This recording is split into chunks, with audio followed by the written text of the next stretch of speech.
of musical chairs with me. Cheer up, Charlie. And today we have the amazing, the wonderful, he's a real life working doctor. He is a presenter, he's an author, and he can very much go. Hey. You guessed it. Dr. everybody. Thank you. What a lovely introduction. Thank you. It's very, very nice to meet you. You too. Likewise. Obviously, I've known about you for a really, really long time. So getting the chance to chat to you is really special. Thank you for having me on. Yeah, but before we start, I just want to say that to me, you're an ultimate hero. You're a working children's doctor, and having spent a lot of time in hospital myself, I know the dedication and hours like you put in. You're truly selfless and kind, and and the type of person that I aspire to be like. So thank you for all you do. Oh, thank you. That's really kind of you to say. I think anyone that works in a caring profession, deserves all the praise in the world, especially over the last couple of years. As you know, people have really, really put themselves on the line for us, and I think it's really nice that we appreciate that. And I think I'm really lucky to work with some of the most wonderful people in the world, in my opinion. Yeah. So if you're ready, I'll get straight into the questions. Go for it. So now people tell me that I'm very young to be doing what I do, but you make me look old. Is it true that you got your first GCSE at the age of 8? And what subject was it in? So I'm a lot older than you, Charlie. So yes, it is true. Actually, I got my very first GCSE at the age of 8. And if anyone's watching from abroad, GCSEs are kind of exams you do at the age of 16 usually. And it was actually in my native home language, which is Punjabi. It's one of the North Indian languages. And I used to have to go to Sunday school every week. Me and my brothers would go to learn to read, write and speak Punjabi because my parents really wanted us to be able to do that. And I get that. I totally understand that. But I hated going to school on Sunday because I was like, I go to school Monday to Friday already. Why do I have to go on a Sunday when everyone else is having fun? But so the agreement was that once I'd got my GCSE, I could leave Punjabi school. Great. So most people obviously would have stayed and kind of, waited till they were 16 and done their GCSE and left. I was like, right, no, I'm going to set myself a challenge. I'm getting out of here. I studied and thought, right, I'm going to go for my exam. And luckily I passed by the skin of my teeth. So it meant that I didn't have to go to school on a Sunday anymore. Awesome. But you were very pleased about that. I really was. So what made you decide that medicine was the career for you? Oh, so I went through various career choices. So actually, as a kid, I was quite into music and I loved singing. And I used to take part in school plays and things quite a lot. And I loved art and I was quite artistic. So there's always been that sort of creative side of me, but there was this other side of me that's quite scientific and academic. So I loved I loved to work at how things worked and what made things tick. And also I really wanted to do something that helped other people. So I went through various sort of career ideas and eventually kind of thought, actually, I'd quite like to be a doctor. Like we didn't have any doctors in the family, but we obviously had a doctor for our family. And I always thought they were amazing people. And I kind of, I never thought I would be able to do it because I didn't think I was clever enough until somebody basically said to me, look, why don't you just try? Why don't you just set yourself a goal and work for it and see what happens? And that's what I did. And I found that when I really focused and applied myself, I started to get the grades that I needed because I never really used to get the good grades. And I think it was basically because I didn't have a focus. I didn't have a goal. I didn't have like a target to go for. And when I did, then it all kind of started to fall into place. And medicine is something that I love. I absolutely love it. I still work in hospital. I work part-time now, so it means I can do all the other things that I'm lucky enough to do. Yeah, I absolutely love it. I love the fact that, and I work with kids and young people. I'm a pediatrician, and I love the fact that I get to help make people's lives a little bit better. Yeah, definitely. So people have always said to me that you're born with music running through you. Is this the same for you? Absolutely. Absolutely. Music was my first love. It really was. When I was 6, it was the very first thing that I'd ever been told I was good at. I remember my teacher, Mrs. Page, and in year 2 of primary school, made us all audition for the school choir. And I was like, well, okay, fine, fair enough. Didn't really have any hopes of getting into it. And we had to go up and sing in front of the entire class as a solo, which I think is asking a lot. So I went up and did my bit. Yeah. To like maybe year 4 and above. I know, right? And maybe year 4 and above, and it's optional. Yeah. It was quite something. Anyway, I went up and sang, and she was like, "Gosh, you can do this." And then she put me in the school choir. I started to get like given solo bits in songs that we did, and then she entered me in the Kent Music Festival when I was 9, I think I was at the time, maybe 8, and I came second with distinction. So it was kind of like, so singing and music was something that came to me quite naturally. But obviously I then went down the medicine route, and it's a completely different playing field altogether. But I've weirdly now come back a little bit to the music again, and I've started doing more musical things. I did a West End show in the summer of my own. I was on All Star Musicals earlier this year, and I got to perform Come What May from Moulin Rouge, one of my favorite musicals. And then obviously I did Strictly as well. So I think I've grown up around music and loving music, and it was my very first love. But obviously life has led me in various other directions. Awesome. So my mum and dad are both academics. I'm quite academic too, and my brother's very academic. Yeah. So I have no idea where my performing arts comes from. Is this the same from your family? Yeah, absolutely. Because I love musical theatre and performing arts and all of that kind of stuff. And there's nobody else, I think, in my family quite like that. My parents are both sort of manual workers. My mum's a seamstress. My dad currently works in a warehouse, but he used to make alloy wheels for cars.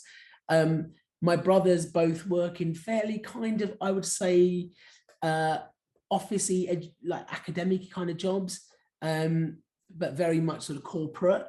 And yeah, I guess I'm the most musically minded in my family, and I don't know where that comes from, but do you know what? I love it. I think every family needs to have someone like that. Yeah. We're the fun ones. Yeah, because my mum's a school teacher and a powerlifter. My dad's an elite cyclist and an engineer. And my brother is currently taking politics, economics, and history for his A-levels. So, but you can do both. I know where the music comes you from. Can do both. You can be, you know, performing arts and an academic. Yeah, because I love science. I've had a very academic kind of, you know, I've had a medical career. Now I'm sort of doing lots of other stuff around that. And I think that's great. I love that. I love that I have all these various hats that I can put on, and you can be exactly the same. Yeah.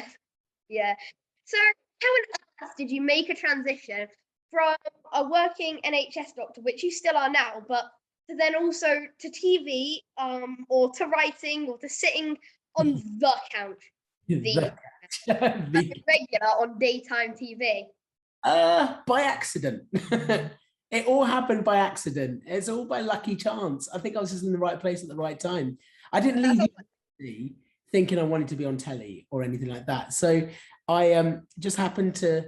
I'd been working for about 5 years in hospital as a junior doctor, and then I happened to see this sort of advert that the BBC were looking for a young people's doctor to kind of help them out with their programming and some of their content. And I got in touch with them, just started doing a little bit of work with them for fun. Then my name got passed round, and then as my name got passed around, people were kind of saying, "You should do more of this." And I was like, "I've kind of got a job, but I don't. I'm just doing this as a hobby." But as more and more people said, you should do more of this stuff on telly, maybe even think about presenting. For me, because it was never something I was trained in, I was always like, well, it's not really my thing, but I gave it a go. And then it kind of just gained momentum over time. And then I ended up working on CBeebies with my show Get Well Soon, which is a children's TV show, which I helped create. And then I ended up working on This Morning, which was a massive dream come true for me because, as you say, it's the sofa. And then from there, it's kind of just led on. So I've done these incredible shows. And more recently, I started writing books, which I never thought I would do. But people a publisher came to me and said, have you thought about writing books? Have you thought about writing books for younger people and kids? We really think there might be something there. Tell you what, let's give it a go. And that's kind of what I've done. And now I've written a few kids' books. It's great. I'm absolutely loving it. That sounds awesome. Can I just ask? I love your artwork at the back. Is it a salamander? So I'm not sure what it is. So apparently, some people think it's like an exploding hairball or something, but it's actually it's made of plastic. So it's a coral, and you're not allowed to have coral. I think it's illegal to own coral. So this is a plastic version, like a cast of coral. So when you go up to it, it's actually 3D. It's not a print. It's a box that's got this 3D kind of spindly thing coming out of it. But my friend gave it to me because I was looking for a picture to put above my sofa. And he said, I've got the perfect one. And he's an interior designer. So I was like, oh, okay, well, I'm going to take your word for it. But I love it. To me, I can see from here, I can see a head, 4 legs and a tail almost like merged into it. Oh, gosh. It's Really almost like in that much detail. It's almost like, when therapists say, okay, you can interpret. Oh, right, yeah. I'm seeing a salamander right now. What do you see? I've never stared at it for that long, but I might do that after this call and see what I see. What do you see? It will determine your emotional state at this precise moment. Exactly. So, what on earth made you decide to do Strictly Come Dancing? Which, just to put it out there, I intend to be the youngest person to ever go on there. Preferably 12. Well, get yourself ready for hard work. It's hard work, that show. For me, Strictly Come Dancing is one of the best shows on TV. It really is. Everyone loves it. So I watched it and just thought, one day I'd love to be on that show just to get a taste of that Strictly magic. And also you get taught how to dance. So I've never been taught formal performing arts or anything like that. My degree is medical. I've got 2 degrees, both of them are science degrees. So I'd never done performing arts or dance or anything like that. And you get taught Latin and ballroom dancing by world-leading professionals. These are, some of the most talented people on the planet. Like, a lot of people don't know that Nadia, who is currently one of the Strictly pros, is I think a 10 times world champion. She's a world champion in every single dance style. So out of all of them, she's probably the most accomplished dancer on that show. And these people don't just come along every day. They are awesome, and you get taught by them. And so I wanted to do all of that and be part of the, the glitter and the magic and all that kind of stuff. And I made a best friend out of it. So Jeanette and I are still really, really close. Even though we did Strictly in 2018, we're still really close. I'm seeing her on Saturday. So we're still meeting up. We still catch up. We're still really good friends. So that's awesome. It was a great experience for me. Oh, that's really nice. So you are taking to the stage in a musical, Scrubs to Sparkles. Where did the idea for this come from? Yeah, so we did Scrubs to Sparkles in the summer. It was a one-off show that we did for charity. I did also musicals, and then a theatre company approached me and said, we're trying to get people back into theatre this summer as things start to open up. Would you like to put on a show? So I got my friend Owen Mallon involved. He's a vocal coach and producer. I pulled in my friend Emma Morris. She's an exec producer at the BBC. I got Gethin Jones, Rob Rinder, Jeanette Manrara, Jenny Ryan, Faye Tozer from Steps, Hayley Tamaden, this brand new graduate, Katie Ramshaw. She's just graduated from Trinity Laban Conservatoire. She's amazing. Pulled in all these favours from these friends and said, and Rob Rinder, of course, and said, I'm going to put this show together for charity. Would you please help me out? And we ended up creating this one night only spectacular show. We had a 10-piece band, a 12-piece ensemble. We had this stellar cast of people. And I just thought, right, let's put on a show for everybody. We did it for charity. We did it for Make a Difference Trust, which is a theatre-based charity. And we did it for the COVID fund, which to me was a really, was my way of giving back to the theatre community, because they've given us so much. And I wanted to give something back to them as well, especially those that were going through hardship. And we did this one-night show.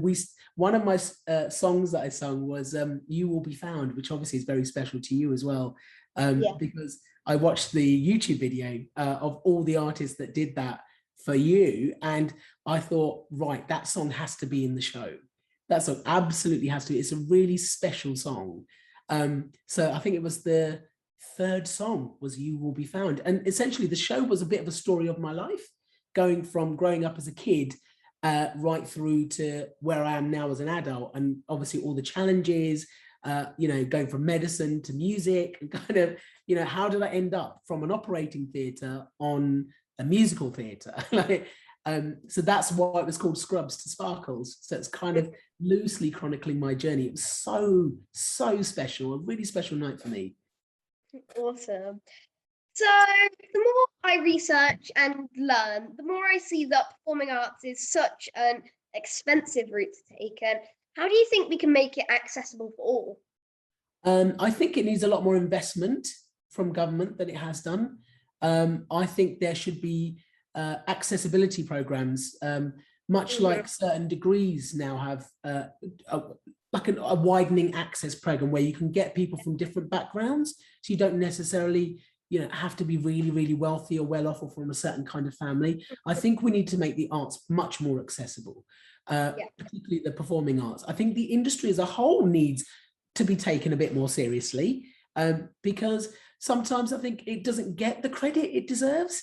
Like, we have some of the best theatre in the world in this country. We are world renowned for it. The West End is an amazing place that is run and staffed by these incredible professionals who I don't think always get the credit they deserve. So let's recognise what the industry does. Let's recognise how special it is and what we have, and let's improve access to it. So I want kids from all backgrounds, particularly kids from less well-off backgrounds, or kids who wouldn't traditionally go into theatre, especially young people of colour who who wouldn't usually go into these sorts of professions. I want to see more of that. And that's what I wish I'd seen when I was a kid, more people who looked like me on the stage. And maybe I would have gone that way. Yeah, because that actually links into one of my soon-to-be questions, but that's after a couple of these. But I may as well say it now, because you basically just explained it. Because #CheerUpCharlie is in the process of becoming a charitable foundation where we can give a lasting legacy. And I hope it will pay for workshops and with professionals to give those that have never experienced and may never experience the arts a chance to do it, as well as supporting children at going to things like local dance schools and local theatre schools. And you've just explained it, because their question was, do you think this thing is needed, especially given how expensive it is? Absolutely, 110%. Anything that we can do to improve that access to dance schools, theatre schools, lessons, getting people into theatre and getting people into performing arts, especially from less advantaged backgrounds, I think is a really important thing. And I think that's an amazing thing that you're doing. If you're turning it into a charitable initiative, even better. But let's get proper funding as well from the powers that be. Let's actually invest in the arts. But yeah, I think stuff that charities do on the ground is fantastic. So now I'm getting greedy by now winning 2 awards, but you're worse than me. You've won 3. How incredible was it to win 2 British Academy Children's Awards? And do you have a Blue Peter badge? Just that to me is the ultimate. Yeah, I do. So I got 2. I was really lucky. My children's TV show Get Well Soon and CBeebies has won 2 BAFTAs. And I've got one of them. I've got a BAFTA trophy in my flat, which I'm really proud of. It's amazing. Honestly, it's a talking point. Whenever anyone comes around, they're like, is that a real BAFTA? And I'm like, pick it up. You can tell it weighs a ton. It's so special because I never, ever imagined. To me, that was like winning an Oscar. So I never imagined that to happen. And obviously the Blue Peter badge trumps all of that. So I got two Blue Peter badges. I've got a silver badge and I've got a normal Blue Peter badge. So the silver badge I got because we were doing, they just launched these different special badges, and the silver badge was for people who do something for somebody else. So I got a silver badge, and then I got a blue badge when I went on Blue Peter for the very first time early part of this year. And I did like a make, and then obviously I got given a Blue Peter badge at that point. But yeah, I'm very proud of my BAFTAs and my badges. Yeah. My story into the limelight was quite unorthodox, and I'm now very passionate about people doing what they love and not what people think they should do. And I want hashtag Cheer Up Charlie to be associated with acceptance. And it's about time bullying is tackled once and for all. And I'm now very lucky to be in a position to use my voice and speak to people like you that give my generation the hope that things will change, and that the one voice I have can become a huge roar. But as you know, this change needs to be learned from those we look up to around us. How do you think we can help my generation become the change makers? Absolutely. I think you're right. Change needs to be learned. Change needs to be led as well. So that means it's everybody's responsibility. People who have privilege and power and can do stuff right now, they need to lead on it. And then everybody else that comes after, so younger generations, your generation, can then learn from that and take the baton and move it forward. So sure, change can happen ground up, but it also needs to come from the top down as well. So people like me, who are older, need to be creating environments where we can allow people to change and be better.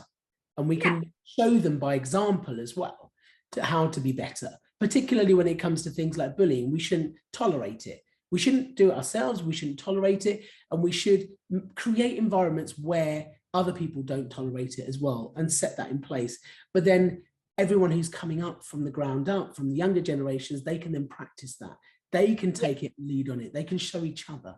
And you're absolutely right. Things like bullying shouldn't be okay. There should never be a place for anything like bullying, but it's got to be tackled by all of us together. It's not just one group's responsibility. Yeah, definitely. So growing up, was bullying something that affected you, or even since you've started working professionally too?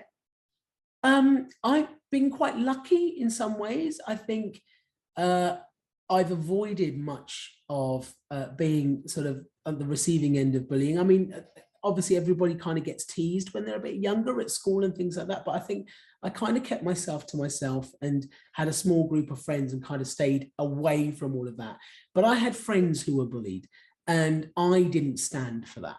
So, you know, if ever one of my friends was being picked on, I made sure that they knew that they were never, ever alone, and they could always talk to me about it, or together we can go and get help. So I remember there was a kid in my school who I grew up with most of my life, because we went to primary school together, junior school together, and then we were in secondary school.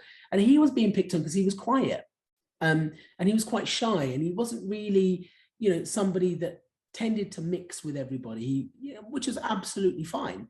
But I got on with him really well because I knew I'd known him for some time, and he was being picked on. I remember he didn't have the confidence to tell anyone about it. He wouldn't go to our teacher and say, look, this is happening. So I said, look, come on, I'll go with you. I'll go with you. And unless we talk about this, it's never going to change. I know you don't feel like you can do this by yourself, but I'm here and let's go together and let's get this sorted out. And I remember that's when it stopped. And I'm kind of glad I did that. And I wish more people would do that. Definitely. So if you could give yourself some advice as a child, knowing what you knew now as an adult, what would it be? And in all seriousness, would you actually listen to it? I'd like to think I would listen to it. I'd like to hope I would. I was pretty obedient as a kid. So I'd like to think I would listen to advice. Gosh, what would I tell myself as a kid? You don't have to change who you are for anybody. You are already the perfect version of yourself. And there's so much amazing inside you that you may not even know. You've just got to allow it and give it the opportunity to come out. Don't be embarrassed. Don't be ashamed. Don't be afraid of who you might be, because trust me, when that comes out and everybody sees it, everybody else gets to see just how amazing you are. And that's what I want to say to every young person. Never be afraid to be you. Be you, completely you, be 100% you, because you is the best thing that you can be. And when you show the world the best side of yourself, they see how incredible you are. Definitely. So now's for some funny questions. Okay. Really interesting. So I'm often told to just stop for 5 minutes, whether that be singing, talking, dancing, as well as asking really, really pointless questions. Have literally zero answers. What do you most get in trouble for? What do I get in trouble for? Ooh, what do I get in trouble for? I get in trouble for not calling my mum enough. So my mum lives about an hour and a half away from where I am. She lives down in Kent with my rest of my family, my dad and everyone. And I get in trouble for not calling her enough. I mean, she loves a chat. And every time I call her, we chat about the same things. And I'm like, no, mums, nothing's changed. Work is still good, still the same. I'm still doing this, still doing that. So yeah, so you kind of fall into the trap where you think, well, I've already had that conversation with you this week. I probably don't need to have it again, but I should probably call her more often. But yeah, I do get in trouble for not calling her enough.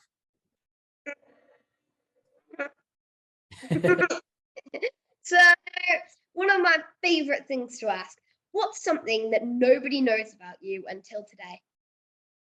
That nobody knows about me. I'm an open book. Very little people know about you.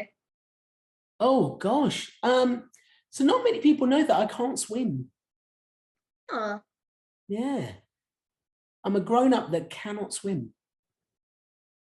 Normal. Floats your boat. Yeah, well, or doesn't, as it were. So you've worked with many incredible people, many amazing events. What's the most embarrassing thing that you have done or seen someone else do? What's the most embarrassing thing that I've done or seen somebody else do? Oh, I don't know. I tend to put those sorts of things out of my memory because they're so embarrassing. So I did Celebrity Mastermind once. This isn't like funny embarrassing. It's just more professionally embarrassing. I did Celebrity Mastermind, and my specialist subject was RuPaul's Drag Race, which I absolutely adore. And I did really badly. I still haven't lived it down. I got 2 right, I think. And everyone thinks that I was going to be really good because I'm a doctor. And I should know more about Drag Race than apparently I did. But yeah, that's pretty embarrassing. And I still haven't lived that down. I still get teased about it. All my friends about it. I thought you were going to say you got to the last question and they said whose Drag Race is it and you got it wrong. No. I mean, I wouldn't have put it past me. It was pretty diabolical. No. So if you could play any role, regardless of gender or even animal or age or era or anything, what would it be? Elphaba. I said that really quickly, didn't I? Elphaba. I want to be Elphaba. Everyone wants to be Elphaba. I'm going to be Beverly Bass in Come From Away. Oh wow. Crikey. I'd also love to be, who was the other person I was thinking the other day that I'd love to do? Aladdin, obviously. Everyone wants to be Aladdin. Aladdin or the genie. I don't know which one I'd rather go for. The genie's fun because I feel like the genie would be like almost doing a pantomime every night because the genie almost, as well as being the genie, he also hosts the show. I went to watch Aladdin. I've seen it in London and New York, and I loved both of it. I've just seen it in London. And it's almost like he hosts the show rather than is in it. Yeah. The other person I'd love to be is Jamie, and everybody's talking about Jamie. That'd be cool too. That'd be really cool. And I love the music of that show. Yeah. Or a Queen in 6. Oh yeah. Oh, good point. Yeah. That'd be really fun. That would be. I think that'd be a fun show. There's so many roles. Why don't we just let everyone on the West just us two, the same time, same show, every character. Literally, we go from and you don't even know it, the Phantom of the Opera. Sounds good. I'm in. Yeah, definitely. So now for a round of quickfire questions. Okay. Who would you go and eavesdrop on if you were invisible? Ooh, the Queen. Ooh. Favorite superhero? Ooh, ow, ooh, ooh, ooh, Wonder Woman. Ooh. Child's book? Childhood book. The Hungry Caterpillar. Oh, nice. I think that's everybody's childhood book. Yeah, the good book. Favorite chocolate? Dairy Milk, Cadbury's. Or just pure dairy milk? Yeah. Interesting. None of that fancy flavors or anything. None of the fancy stuff. Sorry. Ooh. Comedy or drama? Comedy. Oh, nice. Suit or casual? Ooh, suit. Ooh. Harry Potter house? Oh, I'm definitely Gryffindor. Nice. Text or talk? Text. I'm a texter. Nice. And favorite food or place to eat? Favorite food or place to eat? Fish and chips. Nice. So, thank you so much, Dr. Ranj. It was a pleasure and an honor interviewing you. It was absolutely incredible. Thank you so much, Charlie. And I'm a huge fan. Please keep doing what you're doing. Never change. You're Thank only you. going to become even more amazing. And I can't wait to see what you do next. Thank you. Take Thank care. you so much. Bye. Bye, Bye. Dr. Ranj. Bye. Oh, what another amazing episode of Musical Chairs with me, Cheer Up Charlie. And if you want to see more videos like that, make sure to like, subscribe, turn on notifications, and go follow my Instagram. And that's all for today. Now keep being kind to yourself and others, and keep playing your light shine. Bye.